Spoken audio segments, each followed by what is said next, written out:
À peine arrivé à Barcelone cet été en provenance de Leipzig, Dani Olmo se retrouve déjà au cœur d'un imbroglio. En effet, le club catalan ne peut pas encore inscrire le champion d'Europe 2024 dans son effectif en raison d'une masse salariale trop élevée. Cette situation a déjà contraint la direction à se séparer d'Ilkay Gundogan, qui est retourné à Manchester City. L'entraîneur des Blaugrana, Hansi Flick, s'est exprimé à ce sujet lors d'une conférence de presse avant le match contre le Rayo Vallecano en Liga, ce mardi. Nous avons parlé de la situation, nous savons que c'est difficile ici à Barcelone, a déclaré le coach allemand. Je crois au club et j'espère que nous pourrons l'inscrire pour le match de demain. Un joueur qui ne peut pas jouer n'est évidemment pas heureux. Mais il sait pourquoi. Je suis sûr que s'il est sur la liste, il sera à 100%. Je suis toujours plein d'espoir, je l'espérais aussi pour le dernier match.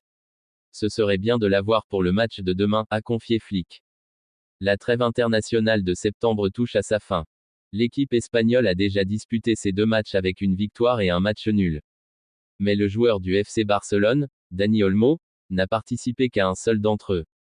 En effet, le Barcelonais, qui a été titulaire lors du premier match contre la Serbie, a dû quitter le terrain à la 82e minute après avoir subi un coup. Lors de la seconde rencontre contre la Suisse, il n'a été sélectionné suite à des examens médicaux qui signifiaient des douleurs chez le joueur.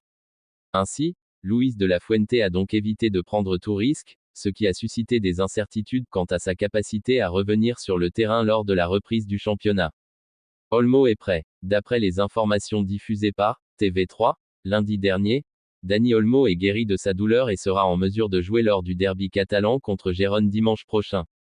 L'Espagnol traverse une période faste en ce début de championnat, ayant ouvert son compteur but lors de la 3e journée contre le Rayo Vallecano pour permettre au FC Barcelone de s'imposer. Il a également marqué lors de son 2e match contre le Real Vallecano.